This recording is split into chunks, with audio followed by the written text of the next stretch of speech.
السلام عليكم ورحمة الله وبركاته. النهاردة إن شاء الله عملنا بيتزا مع بعض سهلة وبسيطة جدا.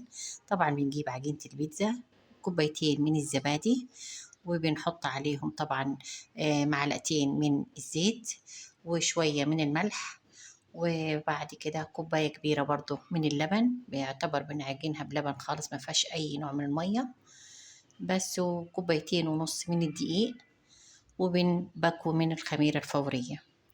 وبعد كده من الخميرة بندوبها طبعا في اللبن بالزبادي بالزيت بالملح مع بعض، ونريحها شوية ومعلقة صغيرة من السكر.